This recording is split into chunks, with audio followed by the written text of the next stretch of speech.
Eu vou apresentar hoje a disciplina para vocês, Seminários Clínicos, a Análise Junguiana, Teoria e Prática. Não é? Isso aqui seria a primeira disciplina prática do curso, para a gente entender o que é a análise junguiana. E agora aqui, como é diferente da outra, eu não vou entrar em questões filosóficas, nem em comparações, nada, eu vou dar o que é. Então, Jung ele propõe o seu modelo de psicoterapia nesta obra, naquela obra que eu citei, que eu mostrei aqui, a prática da psicoterapia. Então, na prática da psicoterapia, que eu já mostrei aqui, ele apresenta o seu modelo de psicoterapia, não é? Bom, eu tenho aqui também comigo, né, esta obra aqui, que depois eu posto para vocês, peço para Simone postar, e também vocês vão receber até a próxima semana, na sexta-feira, sábado, vão receber já também o programa do curso. Esta obra aqui, que é a obra que são duas obras que eu vou usar como referência, além da obra do Jung, né? É esta aqui, é em inglês. Para quem quiser se aprofundar na psicoterapia junguiana, é Self-Agency in Psychotherapy. Eu sugiro, é uma obra que vale a pena. Por quê? Porque ela faz um diálogo Jung e a neurociência, da Jay Knox. Né? Então, nós vamos trabalhar textos desta obra que eu traduzi, né? Inclusive já estão todos em slide também. Né?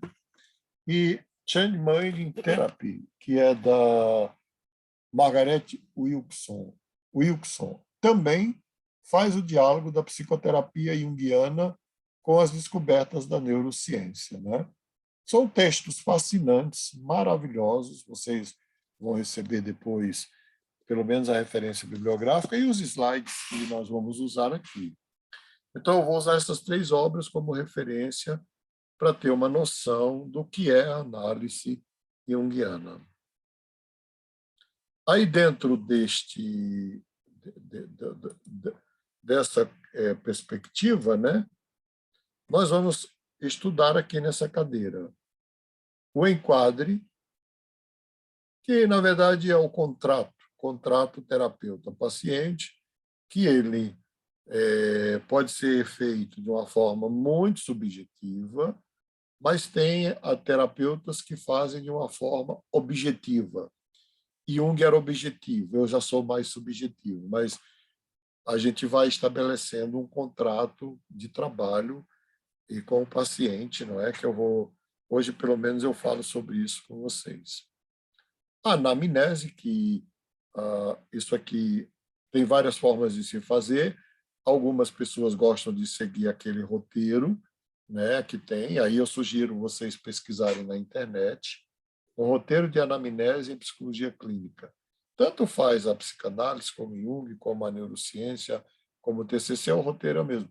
Eu não uso mais. Eu confesso para vocês que no início eu usava, mas eu não uso mais porque você pode fazer a anamnese nas primeiras 4 sessões, não é?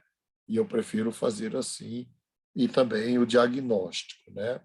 O processo diagnóstico, que em Jung ele jamais é fechado. Essa é uma das grandes diferenças do Jung para outras correntes, porque os psicoterapeutas sempre trabalham com diagnóstico fechado, não é? Alguns até aplicam uma bateria de teste, de exame, enfim, para chegar e dizer, você tem transtorno bipolar, você tem transtorno de pânico, você tem isso. Não. E Jung achava que isso era irrelevante, porque não importava o que a pessoa tinha, desde que ela fosse capaz de conviver bem com o que ela tivesse. E também ele achava que a psique está em constante mutação. Então, o que está presente hoje não está presente amanhã, e uma das coisas que vai aparecer aqui da relação desta perspectiva do Jung numa dessas obras, eu acho que é da Wilson, da Margaret Wilson, é exatamente que Jung já tinha intuído a neuroplasticidade do cérebro. Então, por isso que ele não trabalhava com a ideia do diagnóstico fechado. Porque ele dizia assim, a mente está se apresentando daquela forma, não significa que ela é daquela forma, pode até ser. E aí nós vamos ver aqui, com o tempo, que eu já atendi pessoas que trouxeram um diagnóstico fechado e depois se verificou que não era nada daquilo. Não é? Então, na verdade, aquele diagnóstico estava certo ou estava errado? Não, estava certo. A questão é que a própria, que é o que as duas obras aqui traz, né? E elas pesquisaram. Essas obras são fascinantes, porque na pesquisa que elas fazem, elas, por exemplo, tiram a neuroimagem do sujeito traumatizado. E aí tem lá as alterações do eixo HPA. 2 anos depois, tira a mesma neuroimagem, com uma psicoterapia bem-sucedida, o eixo HPA voltou ao seu tamanho e à sua estrutura normal. Então, eu acho que ele estava certo em dizer não aceite o diagnóstico tal como ele está posto, como uma definitivo, como uma predestinação, né? Aí nós vamos pensar no encontro analítico. Aí amanhã eu já vou mandar para vocês esse texto, é o Rosarium Philosophorum. Esse texto é um texto que tem numa das obras do Jung, mas eu tenho certeza que eu peguei esse texto e trabalhei numa obra minha, só me falta localizar para mandar para vocês, que na verdade é a base da compreensão do Jung do encontro analítico, que é a relação amorosa, né? Curiosamente, é um texto muito bonito, um texto, o próprio nome já indica, é um texto alquímico, não é? Que fala de como um encontro amoroso ele pode ser transformador tanto para mais quanto para menos. Então, essa é a tese do texto dele. Que no, e, na verdade, depois do Jung, o que a gente verifica é assim, no encontro, o encontro em si é transformador. Então, às vezes você atende alguém que vem 4 vezes, vem 8 vezes, vem 10 vezes e para. E alguém vem 10 anos e para. Não subestime os 4 encontros daquele que veio 4 vezes, é o que Jung fala. Por quê? Pode ter sido muito mais transformador do que aquele que ficou 10 anos. Não é? Então, não dá para mensurar o poder do encontro. Agora, também para o positivo e para o negativo. Aí, dentro do Rosário Filosofórum, nós vamos entender a contratransferência, a transferência e a contratransferência. Que a gente já sabe o que é isso, com certeza, vocês já ouviram falar nisso, mas dentro da perspectiva junguiana, a, a forma de lidar com a transferência é diferente da forma como outras correntes lidam, né? Então, nós vamos compreender a transferência. E aí, eu vou apresentar para vocês, no estudo da transferência e da contratransferência, o trabalho dessas duas autoras aqui, porque é o que eu traduzi. É o que eu traduzi. Eu traduzi exatamente o aspecto da transferência e da contratransferência e traduzi também como isso pode ser um poderoso instrumento da análise ou também pode ser uma poderosa ferramenta negativa também, não é? Então, o lugar da transferência e depois a gente já sabe o que é a contratransferência, a gente vai voltar nisso detalhadamente, mas aqui é onde tem uma diferença significativa e eu posso assegurar para vocês que hoje as interpretações mais consistentes que eu faço a partir da interpretação da minha contratransferência e não da transferência.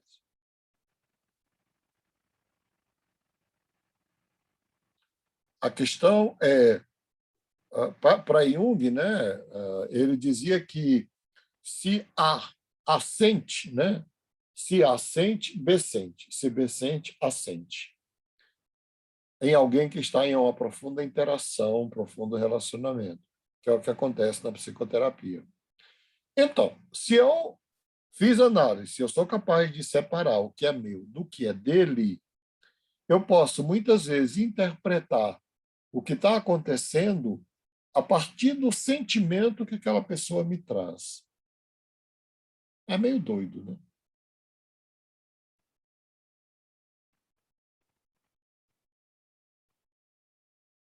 Não é bem interpretar, não é uma interpretação verbal, ela é não verbal, né? Posso fazer uma pergunta, mestre? Claro, Aqui você está falando da interpretação do sintoma. do sintoma a partir do que o analista sente. E quais seriam as outras formas de interpretação do sintoma que não essa? A verbal, aqui o paciente traz, só, verbaliza. Entendi. Eu Através posso, da associação é, livre, você chega a algumas conclusões. Mas aí eu posso, pode falar. eu posso me fixar na associação livre, mas eu posso simplesmente me abstrair da escuta verbal, estando conectado com a pessoa e escutar, por exemplo, a sensação que ela produz em mim. É extremamente subjetivo, a É, associação livre também é, né? é. E tem a ver com o lance da energia que é muito presente na psicanálise do Jung, né? É. Eu ia perguntar como se faz isso, né? Olha, é, é um treinamento, né? Por isso que é um treinamento que é assim, a primeira coisa que eu vou colocar novamente é preciso que você se conheça um pouco, porque é, se você se conhece um pouco, vamos lá, você está lá. Aí você. Eu já fiz isso algumas vezes, por exemplo, uma pessoa tem um homem falando e eu sinto aqui que aquele homem que está falando tem uma alma feminina. É como se uma mulher estivesse falando comigo. Ah, Está entendendo? Ou tem uma mulher de 40 anos, mas a sensação que ela me passa é de uma menina de 12. Acho que na vida cotidiana vocês já verificaram isso, não já? você está falando de intuição. De intuição. Mas é uma intuição com base na contratransferência. E Tá. aí, né, como a gente vai ver aqui, a gente nunca afirma nada. Não é assim, você. Não. Mas você pode. Olha, me pareceu que, enquanto você falava, a sensação que eu tive era de uma menina de 12 a 14 anos. Geralmente, quando eu já fiz isso, a pessoa regala os olhos e fala assim: como é que você sabe? Eu escondi tão bem durante a vida, não é? Não é um saber verbal, é um saber não verbal, né? Eu suspeito, né, que para fazer isso você precisa ter uma grande sensibilidade, né? Você precisa ser um cara. Grande sensibilidade. E eu volto a dizer, talvez a base seja autoconhecimento. Tá, Que nós vamos ver aqui que o risco disso daqui são as projeções. sim. Né? O risco, É isso que eu ia comentar com você. mas nós vamos ver isso, vai vir aqui na frente. Né? O diálogo analítico, a comunicação não violenta. Então, dentro da Só forma. uma pergunta. Fala, Posso fazer uma fala. pergunta? Pode? Por exemplo, se você, no caso, você falou, eu te vejo como uma pessoa de 14 anos, até aí Me não é uma coisa pareceu, eu me imagino. pareceu. Não é muito Isso. constrangedor, mas se for uma coisa mais, assim, delicada, né, constrangedora, né, enfim. Os Tem que constrangedores, falar. tipo, não. Quando é muito constrangedor, eu fico no mais absoluto silêncio. E, às vezes, eu espero muito tempo. Eu atendi um paciente há muito tempo atrás que ele era narcisista, mas ele era muito deprimido. Então, era um jovem lá no Rio de Janeiro, né? Um jovem negro, deprimido, e ele ficou muito patente que ele era narcisista. Aí ele saiu da depressão. Ele vivia uma solidão profunda, não conseguia estabelecer relacionamento com ninguém, já tinha feito tudo que é plástica que você pode imaginar. Ele tinha condição, então ele fez tudo: olho, nariz, boca, bíceps, peito, tudo, peitoral, tudo. E nos primeiros meses eu descobri que ele era narcisista. Mas ele não me procurou com essa queixa, ele me procurou por estar deprimido. Ele saiu da depressão, parou a análise, e aí um dia ele marcou para voltar, e voltou, e sentou e falou: eu fiz uma descoberta eletrizante, avassaladora. Eu falei: qual foi? Eu sou narcisista.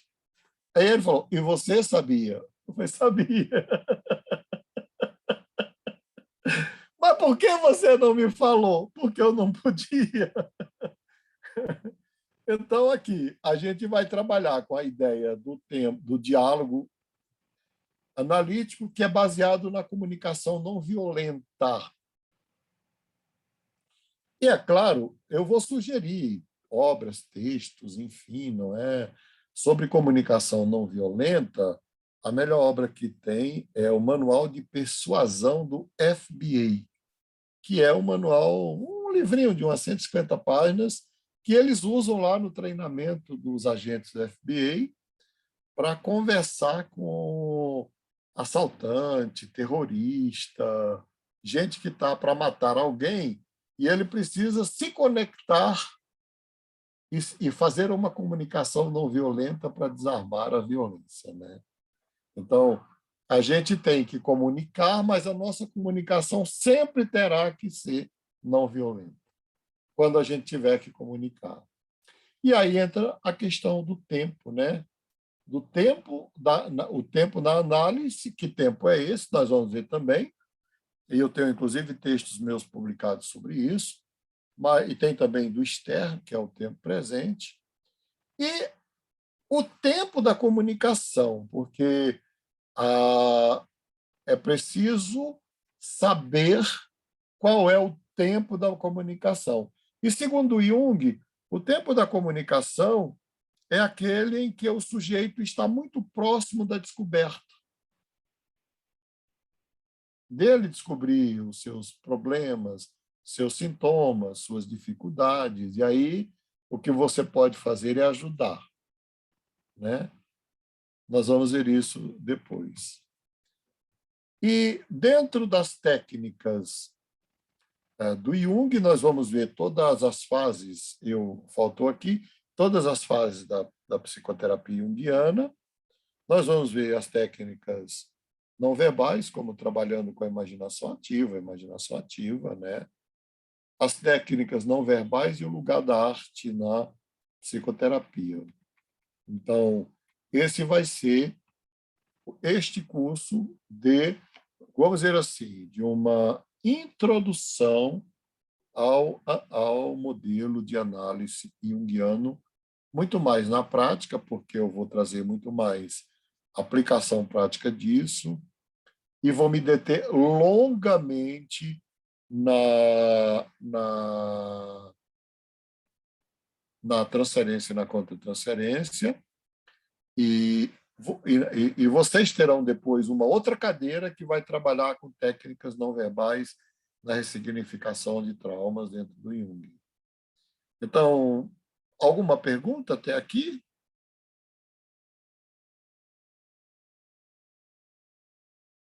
Eu não coloquei mais coisa, porque eu acho que isso aí já é bem denso, né? É bem denso.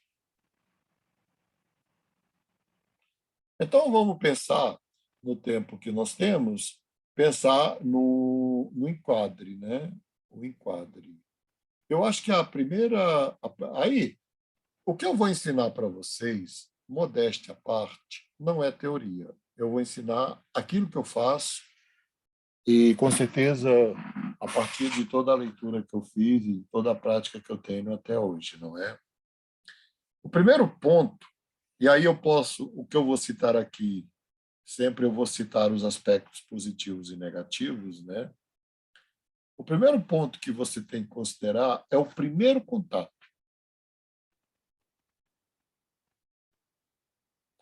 Então, eu lembro que quando eu era jovem, uma mãe, né, chegou para mim e falou assim, eu já chamava a gente de doutor naquela época, doutor Maspoli, ela marcou comigo, foi lá no consultório, falou, doutor Maspoli, por que o meu filhinho, meu filhinho, meu filhinho, meu filhinho? Ela foi falando no filhinho, o filhinho, o filhinho, o filhinho, que eu pensei que era um garoto, um jovem, né, adolescente ou jovem adulto. E aí ela falou, o senhor marca uma sessão para ele? Eu falei, marco. Aí, sabe, na saída até a porta, sabe quando dá aquele clique? Aí deu aquele clique e eu perguntei, mas qual é a idade do seu filhinho? Ah, doutor Márcio, ele tem 39 anos. Falei, então, eu só poderia atender o seu filhinho se ele ligar para mim. Se ele não ligar, eu não posso. Gente, eu já quebrei essa regra, nunca funcionou. Você sabe o que acontece? Frequentemente aqui, frequentemente, a mulher dá um checkmate no marido, né? E hoje as pessoas que me procuram são pessoas de alto poder aquisitivo, mas também isso não importa. Isso acontecia com pessoas de baixa renda também. Dá um checkmate nele. Ou você procura um terapeuta, ou eu me separo, né? Me divorcio. Ou você vai embora, ou eu vou ver minha vida, aquelas coisas que vocês conhecem. E aí, o cara, não, se eu achar uma pessoa confiável, eu vou. E a mulher começa a procurar, e aí algumas ligam para mim. E aí insiste, insiste, insiste, insiste. E eu falo, pede para ele me ligar. E aí elas falam, mas ele é muito ocupado, ele é um grande empresário, ele não sei o quê, ele viaja muito, ele está na ponte aérea, ele está não sei aonde, não sei o quê e tal. Eu falei, então, eu vou marcar. O que vocês acham? Isso funciona? Não. Eu já fiz como teste, nunca funcionou, jamais. Bom, a gente aceita que a mãe marque ou o responsável marque para crianças e adolescentes. E é o comportamento padrão é que a criança e o adolescente marquem.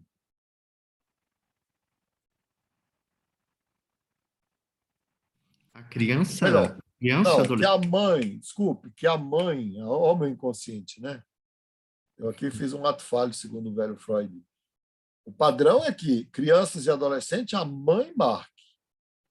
Adulto, quem tem que marcar é ele. E este primeiro contato com você é muito importante. É tanto que, quando me mandam mensagem, em vez de, eu falo para ele ou para ela, olha, vamos marcar uma conversa para a gente se conhecer antes da gente marcar qualquer coisa. E hoje isso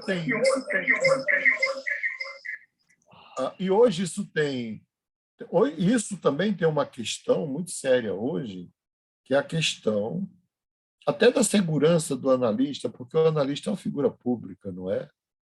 Então, se você puder fazer, eu faço sempre presencial, mas se você puder fazer online, faz para conhecer, não é? Quem indicou e o que quer. E aí você marca a sua sessão. Isto é muito importante. E, com certeza, esta conversa eu não cobro de ninguém. Segundo ponto no enquadre, não é? qual é a queixa, que é o que ele traz ali. Tá, ele está falando tal, tal, tal, tal, tal. E, no início, a gente fica muito impressionado com as queixas da pessoa. Mas, pasmem, as queixas não são os problemas reais. As queixas, na verdade, é a forma como elas escondem os problemas. E aí, literalmente, as pessoas falam, e falam muito, para não dizer nada.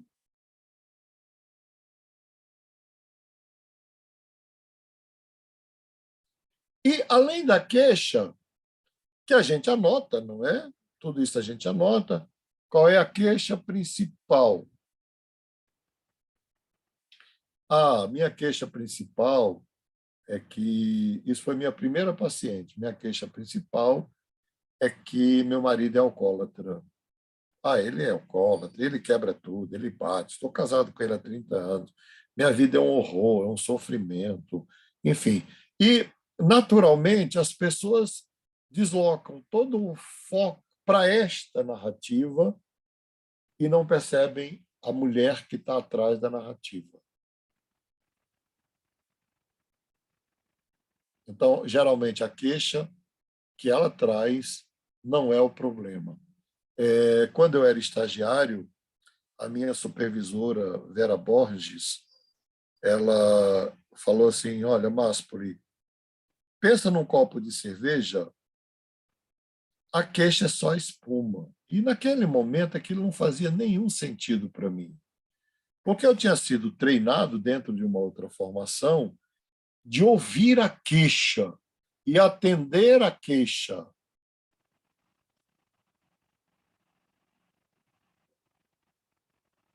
Não é? E, às vezes, a questão é outra.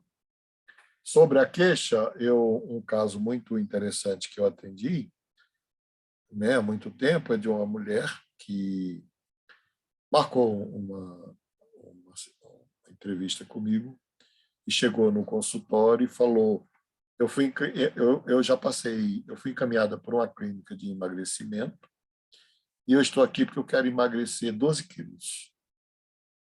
E eu ri, e eu sou brincalhão em todo lugar, e na clínica também. Eu falei, mas eu não sou a pessoa mais indicada para te atender, porque eu estou querendo emagrecer 10 faz anos e eu não consigo.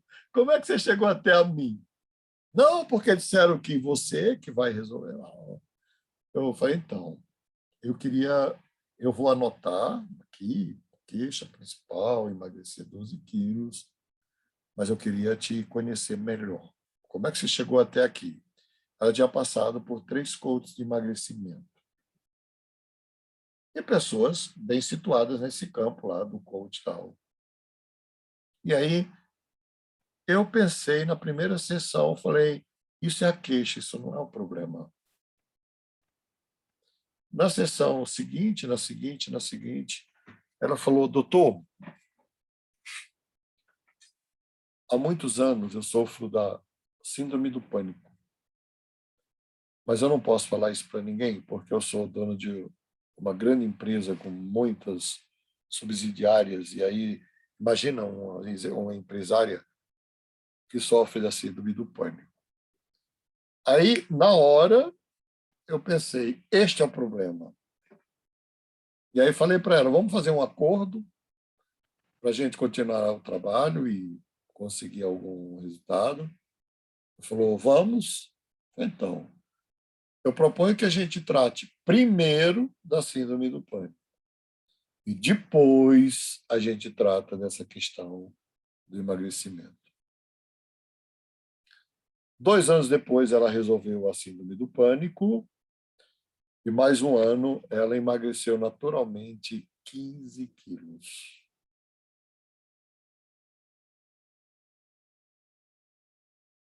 E já faz muitos anos e ela está magra até hoje. Se eu tivesse ficado impressionado com a queixa, eu não chegaria até ela. Eu iria Não, ela quer emagrecer, então o que que a gente pode fazer para emagrecer, né? Não é minha área de emagrecimento. E aí, nós vamos aqui no enquadre anotar a queixa, que é objetiva, mas tem, além do objetivo, eu vou falar aqui para o Alex, tem também o subjetivo, que é, além da queixa, qual é o pedido que ele ou ela me fazem.